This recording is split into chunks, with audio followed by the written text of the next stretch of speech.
Hi guys, it's Eve again. It is the 3rd of March today. Really had to think about the date then. Oh my god, that was really bad. So yesterday I talked about Falls and I kind of want to apologise. I didn't really have a lot to say about the album. Mostly because it kind of bored me. It wasn't an amazing review I did. That isn't the case for today's album though. I've actually got quite a lot to say and a lot of thoughts on this album.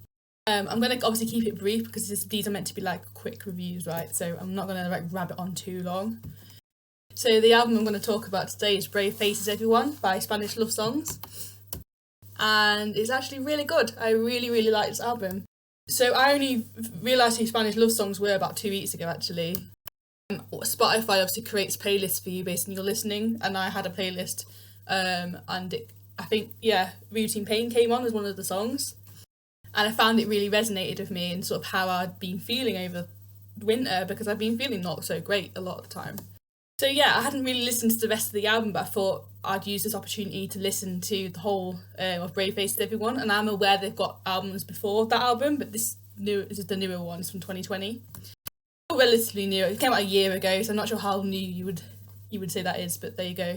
The first line of this album is like talks about 6 out of 10, which is a reference to Scott Hutchinson, who from Frightened Rabbit, who committed suicide a few years ago. You know, his death was really sad, and I still think about it sometimes. I wasn't a massive Frightened Rabbits fan, although I do have a poster. We're a really good band. And I put a Frightened Rabbit album actually on my list of things to review, but anyway, another time. So that quote kind of sort of sets the scene for this album. It's very dire, it's very sad, it's lots of like discussion about being depressed and miserable and things going wrong. You could say this is an emo album, but like decent emo. And you know what, I haven't heard like decent emo in quite some time. Like I was an emo kid at school, but the emo kid isn't sort of Black Parade, do you know what I mean? There's a lot to it than that. But anyway, Brave Faces Everyone, really good album. I love this album actually. I listened to it 3 times like I normally do. I listened to it again like because I just enjoyed it that much. The album flows really well. It's got a really nice sort of like raw production quality to it, which I really like. I didn't look up the name of the singer. I think his name is Dylan, the singer for this band, but he's got a really vulnerable sounding voice, which really works for the style of music, like, and for the lyricism.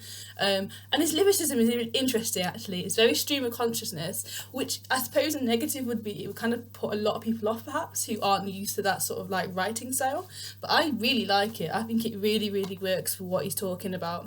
He literally sounds like he's going to cry at some points in these songs. And the vulnerability is really interesting.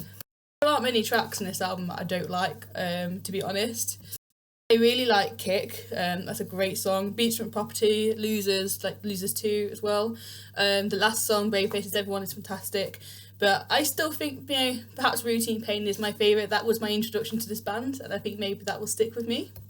I suppose I was going to talk about any negatives about this album. I guess maybe like it does blend into one a little bit. Like the sound is quite consistent all the way through, which is the issue I had with False. But it's certainly more variable. I do get the impression this band would be really good live actually.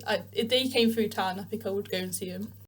As I said before about the lyricism, I can imagine it would probably put some people off, sort of the stream of consciousness, sort of way he sings. But for me, I really enjoy it. This is an album I'll be listening to again, and I'm actually very inclined to listen to their earlier albums now as well. I'll be checking that out at some point. So yeah, I'm going to give this album 9 out of 10. It's my favourite one of the 3 days I've done so far, but we'll see how it goes. Maybe I should keep a little tally or something. But yeah, anyway, thank you for watching. This is my review of Brave Faces Everyone. So yeah, ta-ra, have a good day.